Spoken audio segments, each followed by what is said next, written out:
Tonight on CTV News at 6, a 5-month detour downtown for LRT construction. Drivers and cyclists alike will be forced to find another route. We realize the impacts now are going to be pretty substantial for the next little bit. Behind the scenes with the Alberta SPCA, calling for Animal Protection Act changes as it deals with the seizure of more than a dozen dogs. These dogs have been in distress for quite a while. And Downtown Dining Week is nearly here. It's at a time where restaurants are already typically feeling a little bit slower, but now we're hopefully driving customers to their eateries. Temperatures a couple of degrees above zero for one more day tomorrow, and then some colder air starts to drop in for Thursday. Some snow in the forecast as well.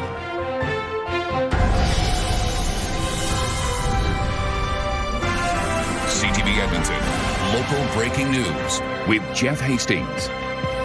Good evening. Parts of 102nd Avenue in downtown Edmonton will soon close for LRT construction. The city is holding a public information session right now so Edmontonians can get a better understanding of what's to come.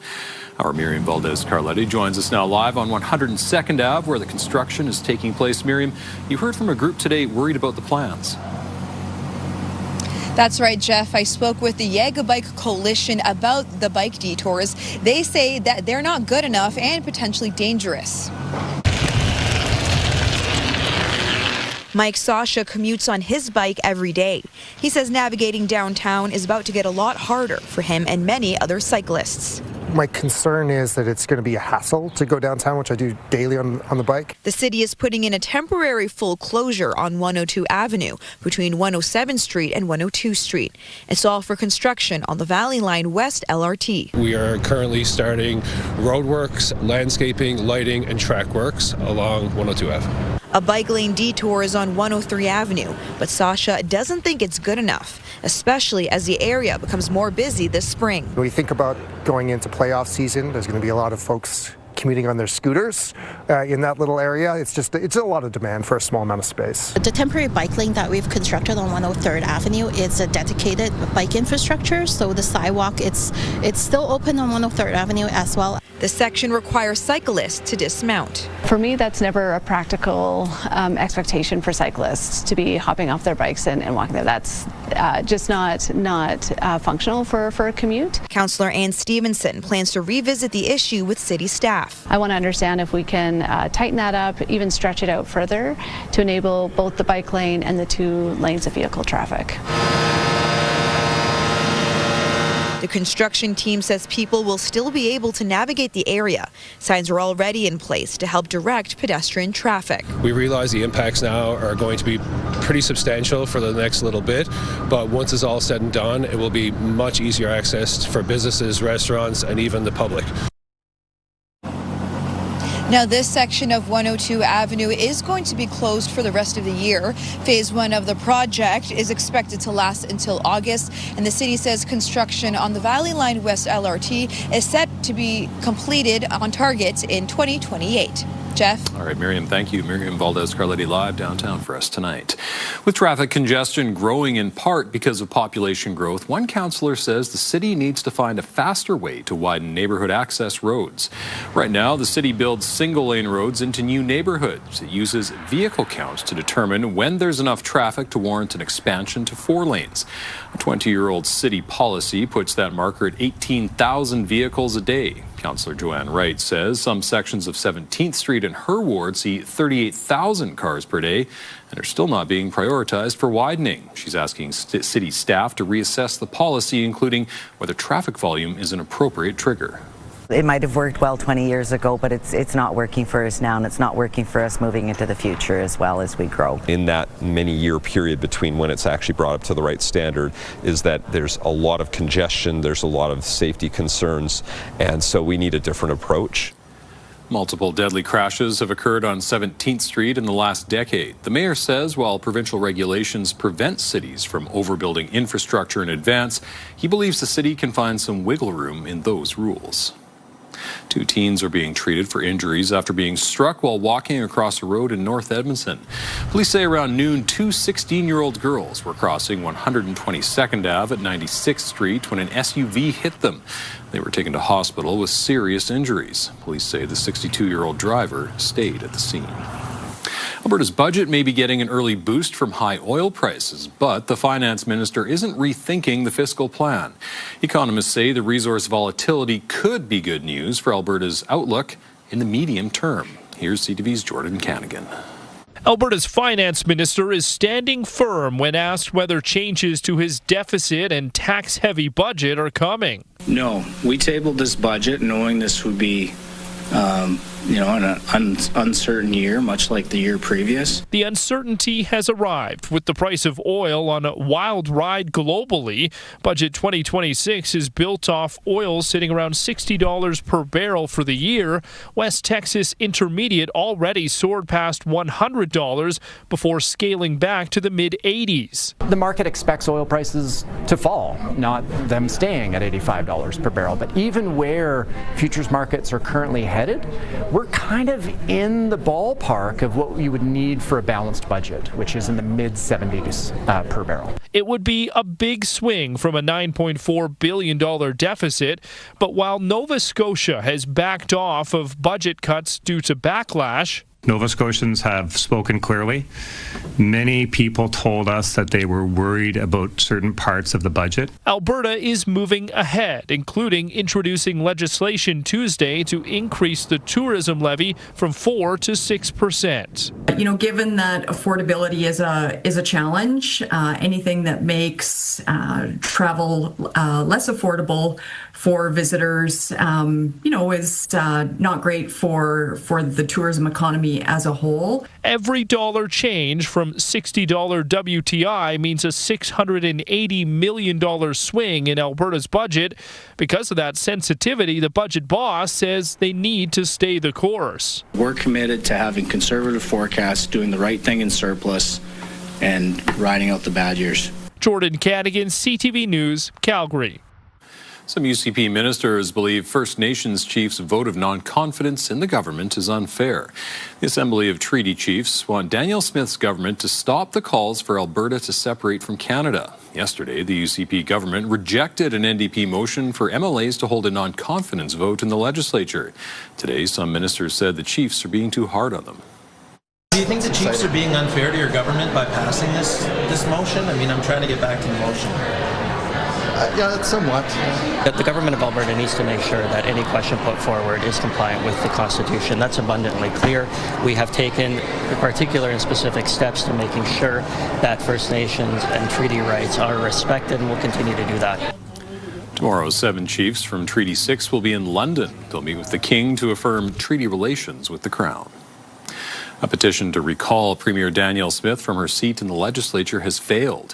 The petition organizer says they gathered 2,300 signatures. About 12,000 were needed to move the process forward. In a statement, Smith thanked her constituents in Brooks, Medicine Hat. The Premier is one of 24 UCP and 2 NDP MLAs who were subject to recall petitions. None so far have gathered the needed signatures. Alberta's SPCA says more than a dozen dogs found starving north of Edmonton have come a long way in a few months. The organization gave us a look at the before and after to call for changes to the Alberta Animal Protection Act, one they say is the weakest in Canada. Amanda Anderson reports. This dog, named Zora, is friendly, but more importantly, healthy. She looks much different today than she did just a couple months ago. Zora is one of 15 dogs the Alberta SPCA says were found starving to death. Their bones were sticking out of their skin. They were very emaciated. A dog doesn't starve overnight. It takes a while. So these dogs had been in distress for quite a while. The SPCA says the person charged in the case pleaded guilty, and in an unprecedented move, the organization wrote a community impact statement read during sentencing. We really want to use every tool that we can think of to ensure the justice system understands the importance of these files and the impact they have not just on the animals involved, but also on our community as a whole. In another high-profile case involving horses, the SPCA struggled to enforce a lifetime ownership ban against the person involved because its peace officers don't have authority under the criminal code. We got this civil order so that we can go without the help of our enforcement partners. So we can, if someone calls us and says there's a horse on the property, we go and take it. No questions asked. Legal steps Leanne Niblock says were necessary to fill gaps in enforcement. Here we go. She says changes to Alberta's Animal Protection Act are long overdue. It is the oldest and weakest animal protection legislation in the country. Niblock says there have been discussions with the province. They want the act updated to give SPCA officers more authority, the ability to inspect shelters and breeders proactively, and the definition of distress updated in the act. It's basically food, water, shelter. Well, we want to talk about distress being the environment that the animals are living in or their ability to act naturally, and that's not in there right now. A very good girl. Things could be looking up for animals like Zora. The province tells CTV News it's looking into possible changes in the coming months. Amanda Anderson, CTV News, Edmonton.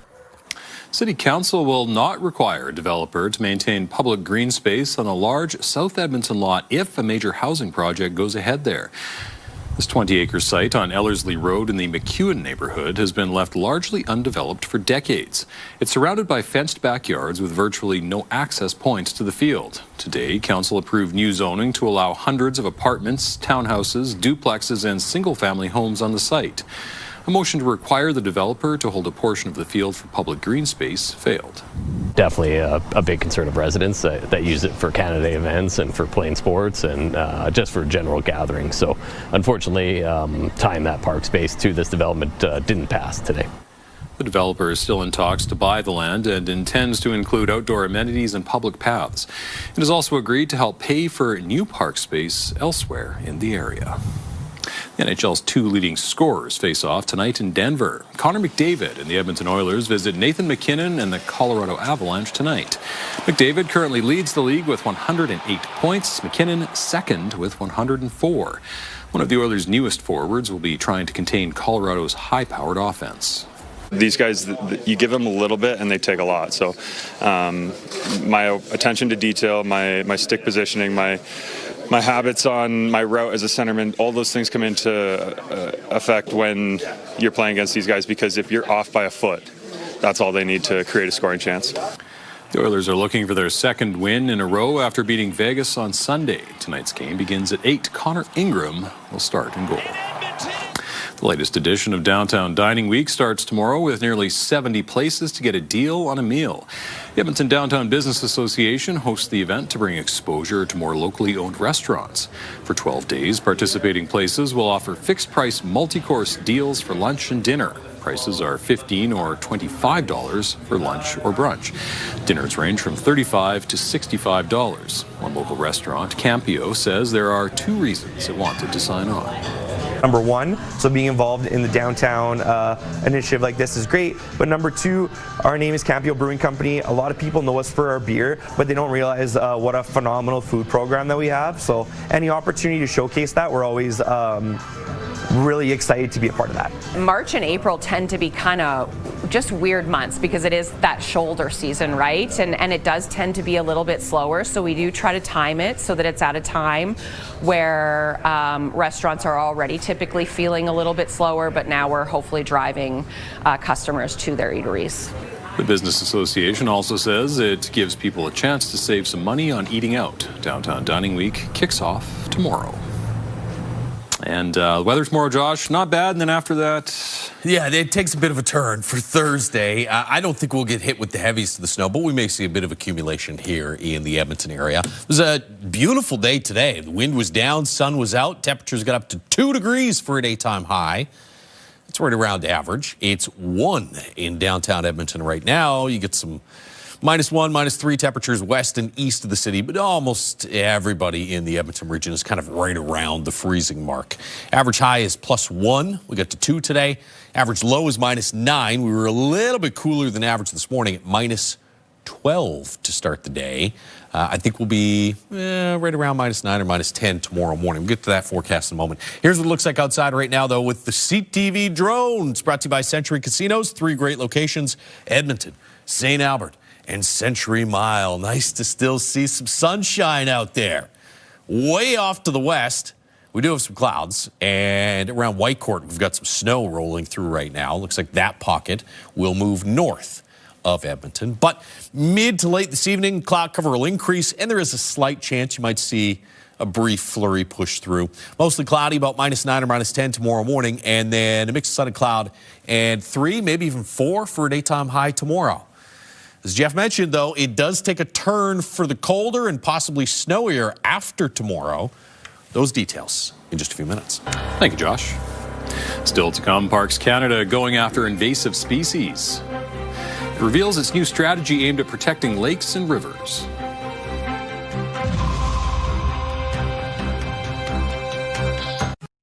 Programming brought to you by James H. Brown Injury Lawyers, the heavy hitters of injury law.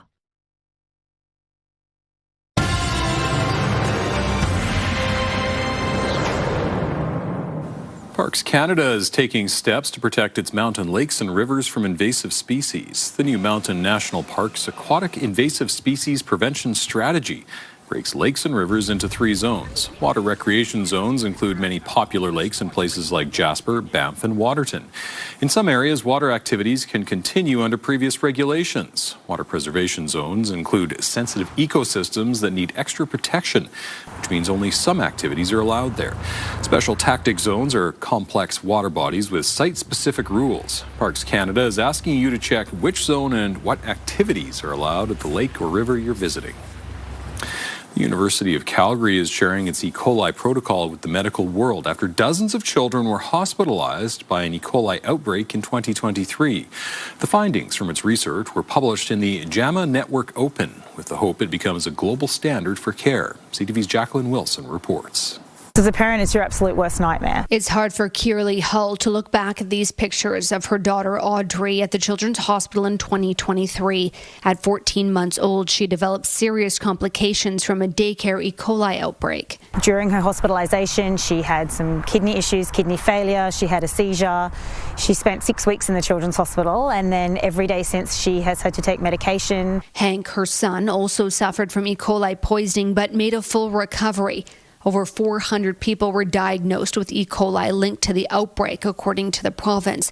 The university says about 40 were hospitalized, 21 developed a serious complication known as hemolytic uremic syndrome, or HUS, and 9 needed dialysis. Luckily, no one died. Medical staff at the University of Calgary believe it's because of the optimized protocol or pathway that they developed over decades of research. Once E. coli is confirmed through stool samples, daily monitoring includes urine and blood tests to check for HUS. What we've come to realize is, number one, we can identify signs of evolving hemolytic uremic syndrome or complications before they manifest clinically, before parents are aware of them, before children complain about things. And then we've also learned that if children are dehydrated when they develop hemolytic uremic syndrome, they are more likely to need dialysis and more likely to die. Through this proactive technique, cases of severe complications were 50% lower than expected for an outbreak of this scale. What was remarkable about this outbreak is we had a large number of cases and probably one of the largest outbreaks ever reported, and we had 0 fatalities, which is very unusual for an outbreak this size. The report was published in the medical journal JAMA Network Open, and doctors hope it sets a global standard for care. As for Hull, she couldn't be more grateful. My opinion is that if it hadn't been for that pathway, the outcome for my daughter and a few of the other families would have been very different, and that could have included the deaths of our children. Jacqueline Wilson, CTV News, Calgary. Last week, Canada's Prime Minister said a social media ban for kids is something that merits a debate. However, Mark Carney says he has not made up his own mind yet on the issue. CTV's Tyler Barrow has reaction. Worry for parents never wavers. With the advent of social media, many are fearful of a platform they didn't have as a kid. It allows kids to be a different person without having to see emotions from other people. So cyberbullying. Charbonneau's 11-year-old daughter isn't on social media. Even if she wanted to, soon she might not be able. The federal government is considering a social media ban for kids. I think it's a really good idea. Australia recently made it illegal for children under the age of 16 to have accounts on Facebook, Instagram, X, YouTube, Snapchat, TikTok, and other social media sites. And if the bans are broken, it's the social media companies that are fined. Australia wants the tech companies to take reasonable steps to keep kids off their platforms. Tools include multiple age assurances, ID checks, or face and voice recognition. Ottawa says many options are on the table. These grade 12 students think a ban could be helpful for younger kids. It puts you in a different mindset of just like looking for followers and stuff when you shouldn't be too worried about that when you're younger. Protect younger people and their minds and keep them away from all the anxiety and whatnot that comes with social media. One expert sees minimal upside to teenagers using social media. I think it's had a horrible effect on kids' mental health. They're not learning social skills. They're not having real-time conversations.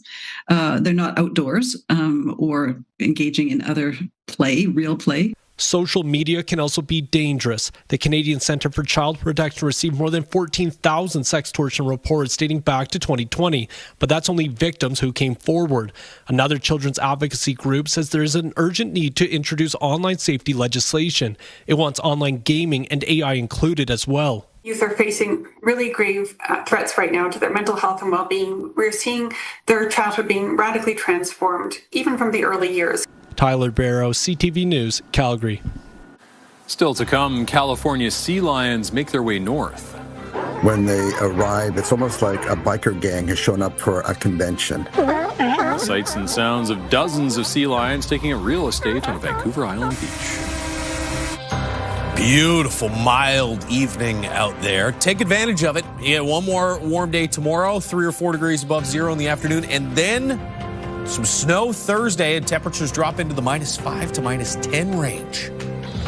Full 5 and 10 day forecast will let you know how long that cooler air will stick around right after the break.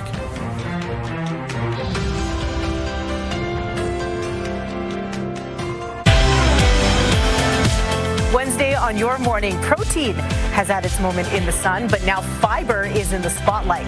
Why it's important and how you can get more and whether it's worth the hype. Your Morning Edmonton, weekdays. Programming brought to you by James H. Brown Injury Lawyers, the heavy hitters of injury law.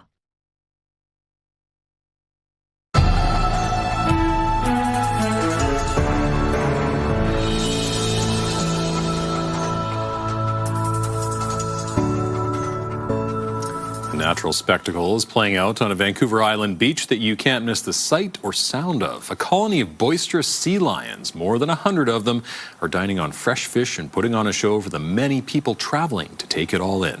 Here's CTV's Andrew Johnson. They've taken over this small beach, and the people who have come to take a closer look are thrilled. I think it's pretty phenomenal. Listening to that, who wouldn't be curious? What is making all that noise? Just hanging out, talking to each other, being chubby and adorable. They are indeed plump. Some of them can't even keep their eyes open. These ones up here haven't moved. They're just zonked right out, and these ones are making a bunch of ruckus. Ruckus, says one expert, is the specialty of these California sea lions. When they arrive, it's almost like a biker gang has shown up for a convention. And sometimes they go back to the same spots, and sometimes they discover a new hangout. This gang is here for the herring they intend to gobble up in large quantities. They're just like sticks of butter to them. It's just full of fat. And if you're a male California sea lion, you're not watching your waist. You're actually hoping to put on as many pounds as you can, as fast as you can, because the whole goal is to get back to California looking super sexy and nice and big and able to hold a territory against other males. Where the females, who stay closer to home, are waiting. Experts say the barking at the beach that's left even dogs speechless will last as long as the herring run is at its peak. Amazing. We won the lotto. We live here. And so will the spectacle for nature-loving Vancouver Islanders. Andrew Johnson, CTV News, Deep Bay, BC. He predicted an early spring. Turns out he won't be around to see it. Canada's most famous rodent prognosticator, Wyerton Willie, died in his sleep, according to local officials. He's the latest in a long line of groundhogs chosen to predict the end of winter. The town's mayor says a search will now start for Willie's successor. And just when we think we might be done with winter here, nope, we're not. Well, I mean, it's only early March. We got a ways to go But yet. we keep getting these wonderful days like today, and forgive me for thinking this might be it. A long-range forecast for next week looks fantastic as well. Nice and warm. And it'll be a brief little cool spell to close this week. River Valley Sky Cams brought to you by Action Furnace. Fixed right or it's free. We're at 1 in Edmonton right now after hitting 2 for a daytime high. -10 in Fort McMurray. Grand Prairie got to -3. Look at this. Lethbridge was just as warm as Edmonton. Medicine Hat only a degree warmer through this afternoon. So one of the warmest spots in the province in the Edmonton area. Cloud cover off to the west and northwest. You do have some pockets of light snow and some flurries. More like flurries here approaching the Peace River region, although that may intensify overnight tonight, early tomorrow morning. We'll show you that in a second. Whitecourt area, you've got some light snow going through, and those clouds are still a ways away from the west end of Edmonton, but we will see them roll in before tonight's done. And for the most part, they'll be empty, but there might be a couple scattered flurries in the Edmonton region. I think most of this is going to be off further to the north. There's some snow overnight into early tomorrow morning through the Peace River region. Potential for a couple centimeters there. Between Fort McMurray and Cold Lake, could see a few, maybe 1 to 3 centimeters of snow by late afternoon tomorrow. And late afternoon, early into the evening, watch, you'll see a couple little specks around the Edmonton area. No big system coming through, but maybe a couple scattered flurries tomorrow afternoon. The big story, though, mix of sun and cloud, and temperatures 3 or 4 degrees above zero. And then watch this system pump some heavier snow into southern and western parts of the province. I think we will likely have snowfall warnings for parts of western and southern Alberta on Thursday. Red Deer, you're going to be on the edge of this, but you might pick up close to 10 centimeters here in Edmonton. Heaviest snow should stay west and south of the city, but there's a pretty good chance we get at least some snow. And assuming we do, it's anywhere between about 2 to maybe as much as 4 or 5 centimeters of snow. I think probably closer to the lower end of that range. Could see a good 10 to 20, though, in through parts of southern Alberta. Some spots maybe even closer to 30 centimeters of snow. And you can see just off to the west of the Edmonton region could be some 5 to 10 centimeter pockets. As we said, Red Deer as well, you're going to be right on the edge at maybe close to 10 centimeters by the end of Thursday.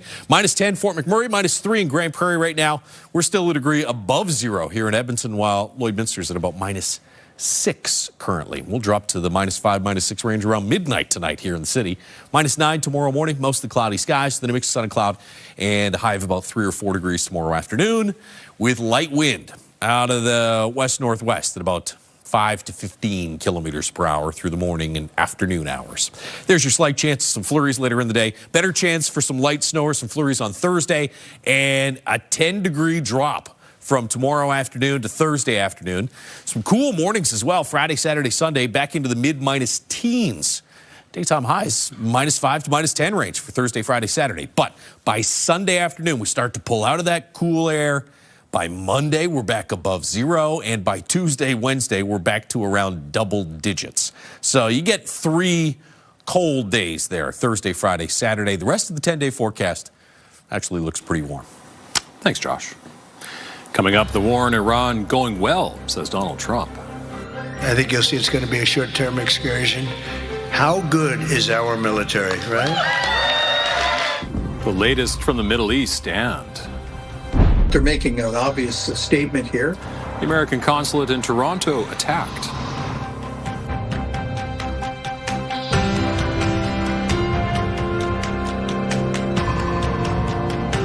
Programming brought to you by Century Casino. 3 great locations: Edmonton, St. Albert, and Century Mile.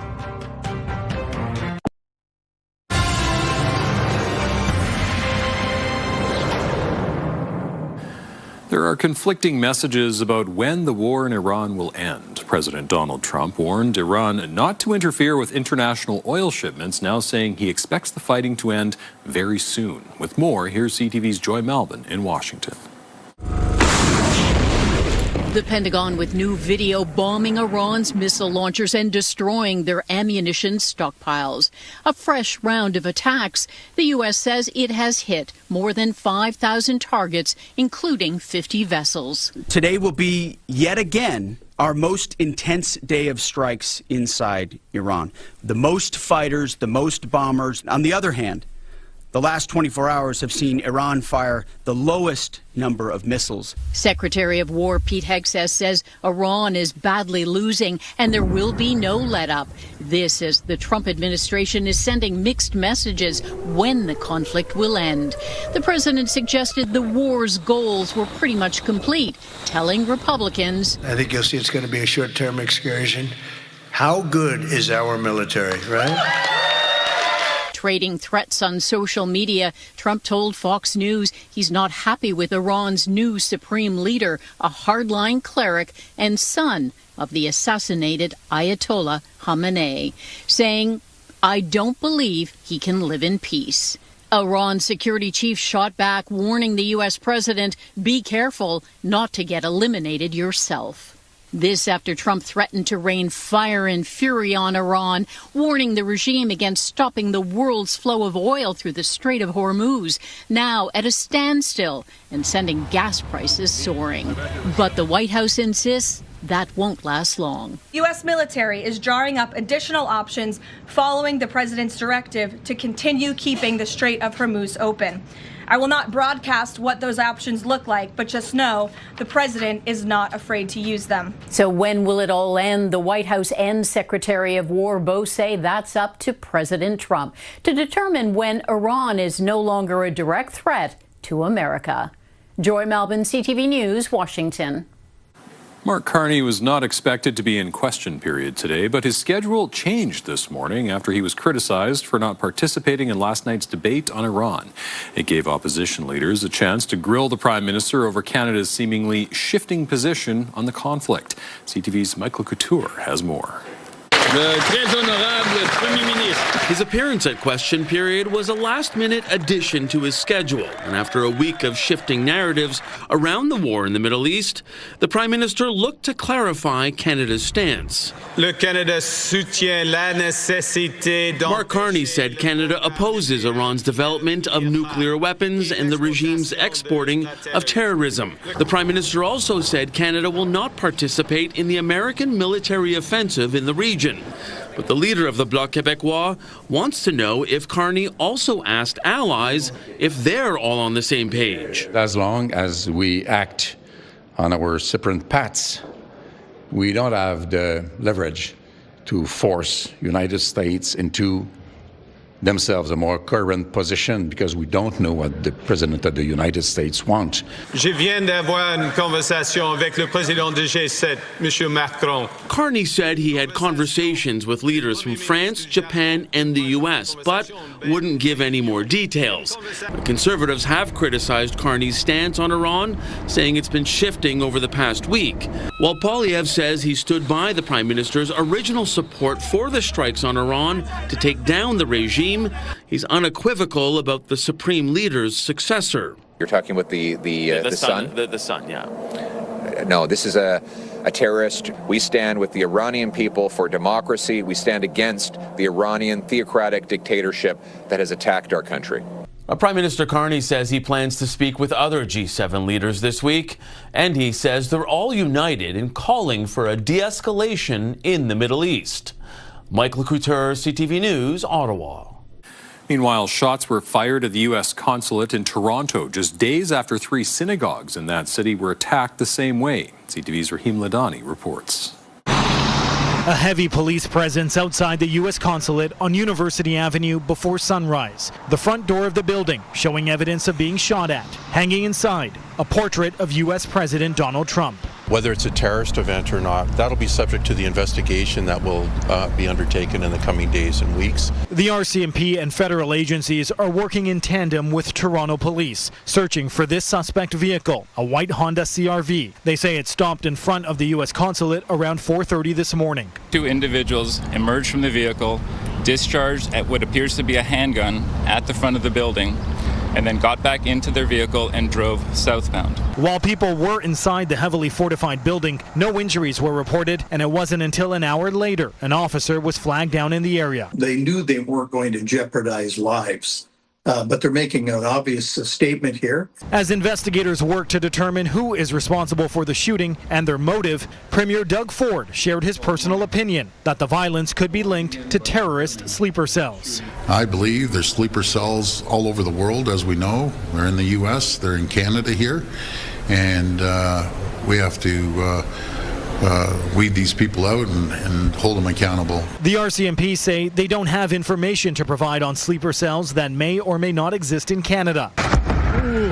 The violence comes during the ongoing conflict between the United States, Iran, and Israel.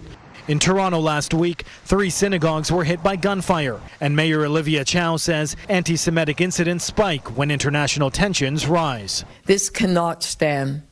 Toronto's Jewish community has the right to practice their faith and culture. Police stop short of confirming a motive, but say there will be heightened security at the U.S. and Israeli embassies and consulate buildings in both Toronto and Ottawa. Still to come, a lawsuit launched in the Tumbler Ridge shootings. The family of a girl severely injured is suing OpenAI, alleging the tool helped the shooter plan the attack. And there's the view from our CTV drone above Jasper Avenue in downtown Edmonton. It was a glorious, warm day. One more of those on the way tomorrow. Then, Josh tells us the cool down begins. Stay with us.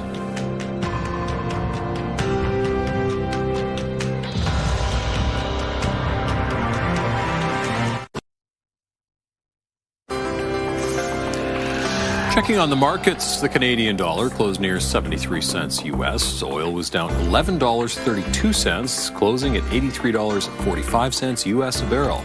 Gold gained just over $138 on the day. The TSX was up 81 points, the Dow Jones down 34.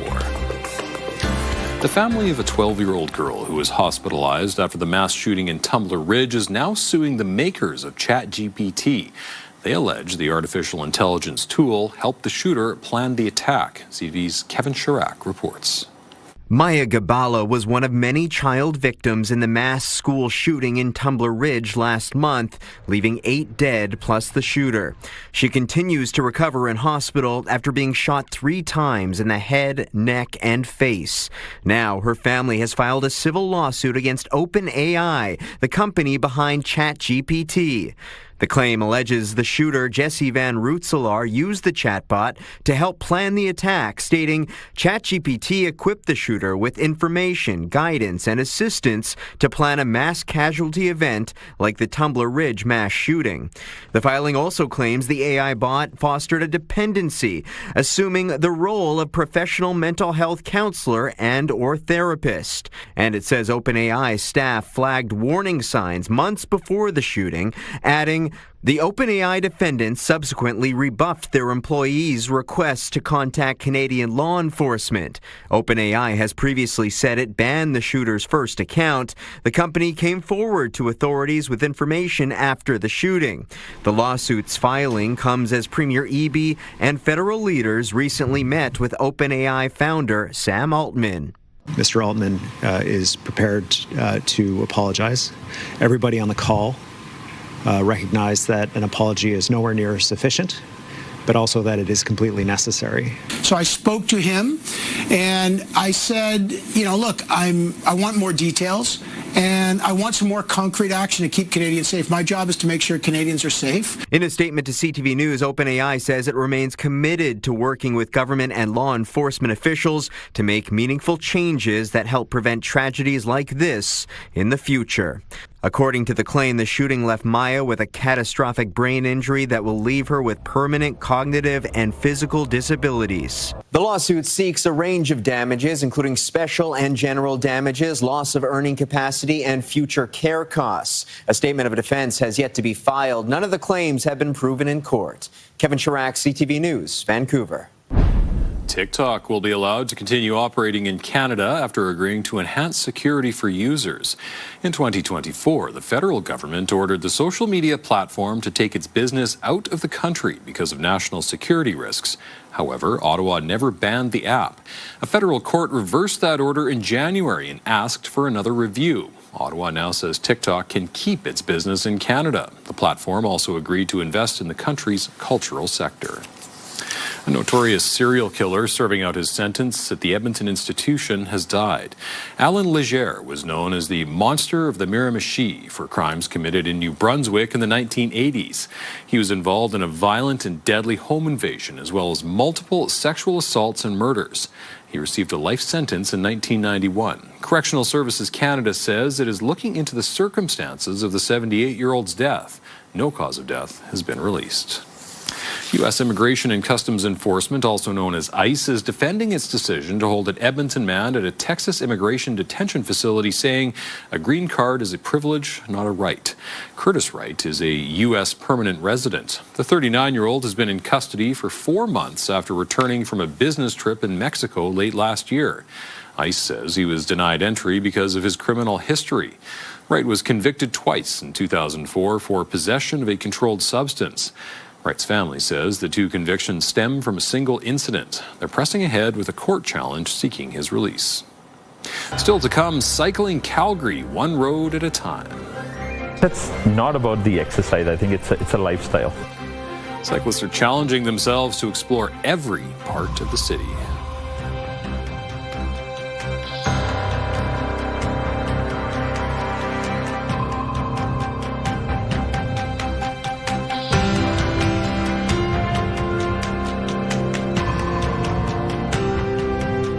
We've got another great night of entertainment coming up right here on CTV.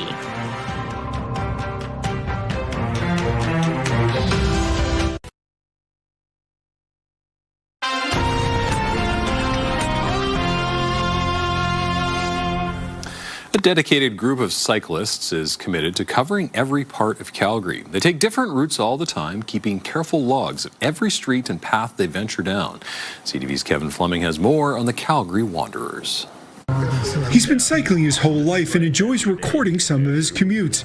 In Dirtpreet Kong has ridden close to half of the city. Calgary has about 8,500 plus where you can take your bike. And this is all set in stone with the OpenStreetMap, and the Wanderer app is linked to that. Kong is one of the members of the Calgary Wanderers who stay off highways and freeways but concentrate on community roads and pathways. That's not about the exercise. I think it's a lifestyle.